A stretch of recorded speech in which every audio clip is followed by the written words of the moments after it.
doing this. It's fantastic. Thank you, Greg, and thank you to all the participants to join us in this. That I think is going to be a very interesting session.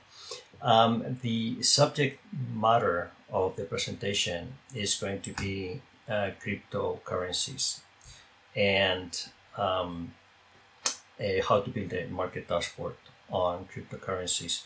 My interest today is to tell you what they are from a historical perspective. Many of you are thinking about cryptocurrencies maybe because you've traded Bitcoin or you've heard of Bitcoin.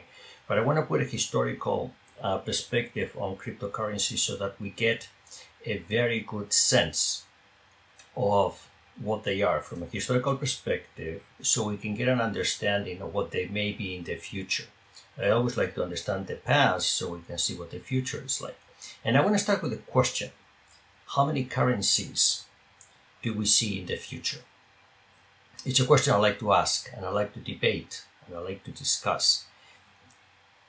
Right now, there are 180 currencies in the world. This is what we call country or fiat currencies. Some of them are already digital. There's 180.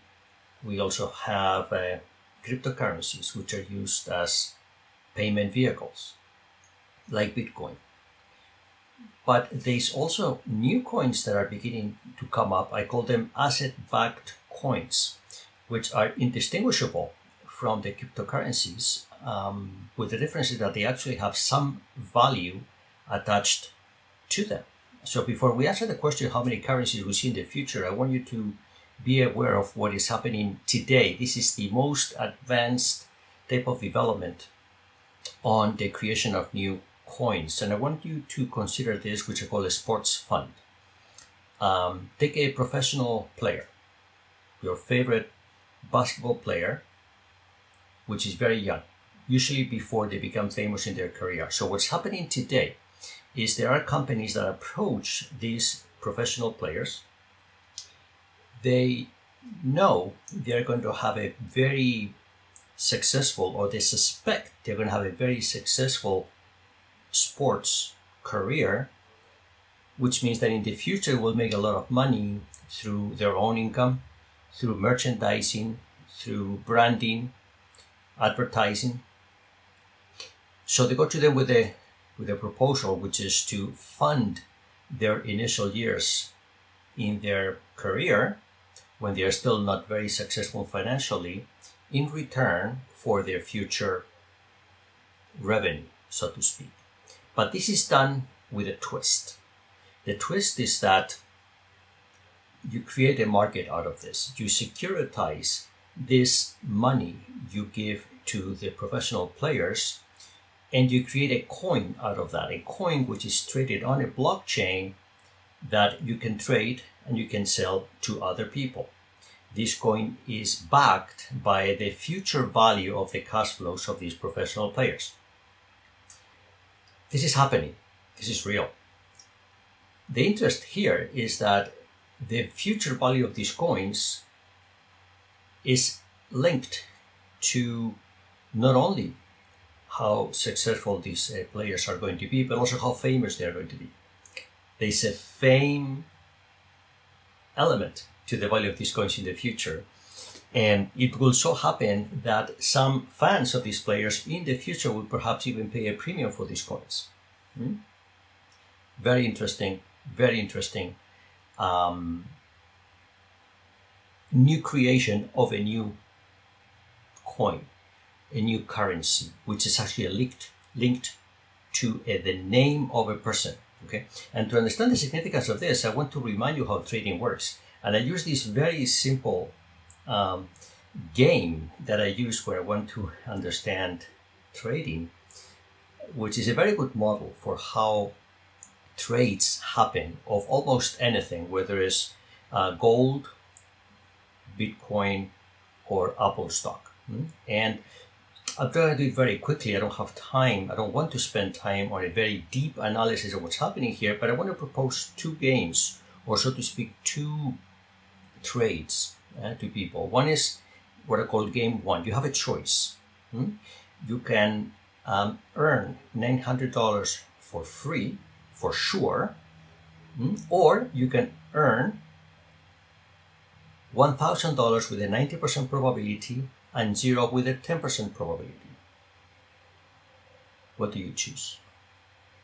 Most people choose A. They prefer that $900 for free. Then go to game 2. In game 2, it's going to be slightly different, okay? Because you're going to lose for sure. However, there's a chance that you don't. There's a chance that you lose more, and there's a chance that you don't.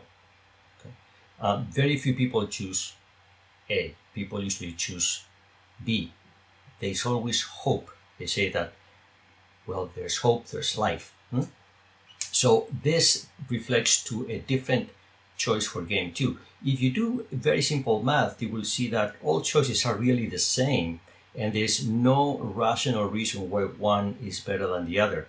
What you see here is psychology at play in a way that we can actually understand how these things happen. So if there's people that have different opinions about this because their psychology is different, that's how markets exist.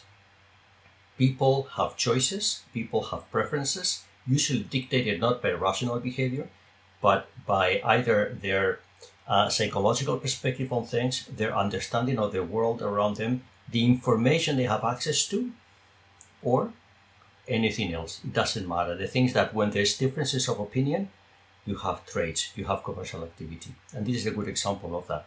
And this is something which is very old. It goes back to the year 1750 before Christ. Hammurabi, that I'm sure Greg can say a lot of things about, much more than me. He's perhaps the first one who started to develop the concept that risk is something you can trade.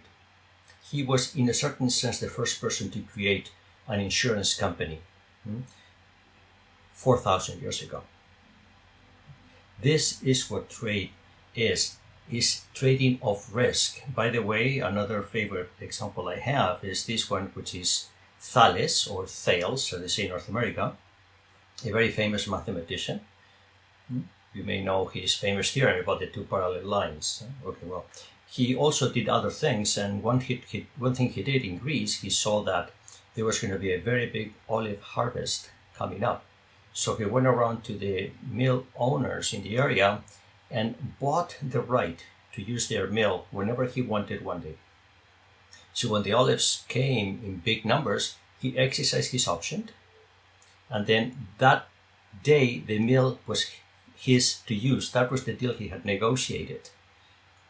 He made money, he made a lot of money. He was poor, maybe not after that day. Okay, this is a story which was told to us by Aristotle in his book Politics. So history is full of examples of how people do trades, how people exchange risk. Closer to the modern era, in 1697, the first exchange for futures happened in Osaka, and that was for rice. Consumers and producers had this uncertainty about the future price of rice, so they created an organized market where producers could lock in a future price and consumers could do that too. So risk was removed. That had tremendous value. After that, we had the creation of the market in Chicago, which is why Chicago is such a great city. They discovered they could do this for lots of other things, other cereals, metals, financial products. And now we're getting into the 19th and then 20th century, and we can see that all of these things is skyrocketing. And now with the creation of technology, we can create tremendous risk exchanges where people can exchange anything, have buyers and sellers. The motivation is the same as in the case of Hammurabi 4,000 years ago, but the implementation is different. First, because we have access to a lot of technology, and second, because we have access to a lot of information. And you can trade anything from weather to agricultural products to coins related to a professional sports player.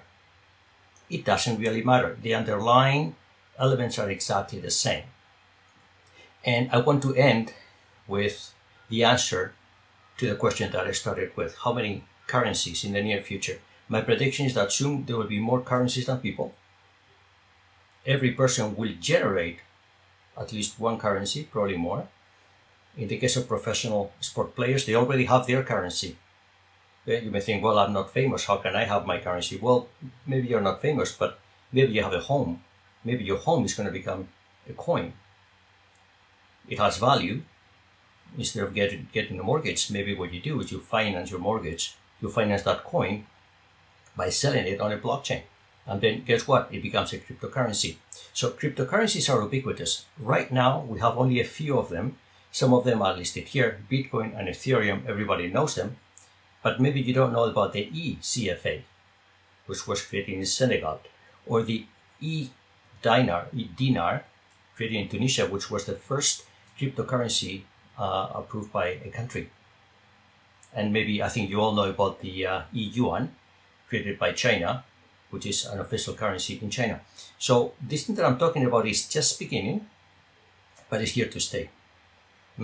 And because of that, we need to learn how to deal with this, how to trade with this, how to exchange risk with this, how to eliminate risk. And I'm very happy to now welcome Greg Hajar, who's going to tell us how to do all of this. Thank you. Greg?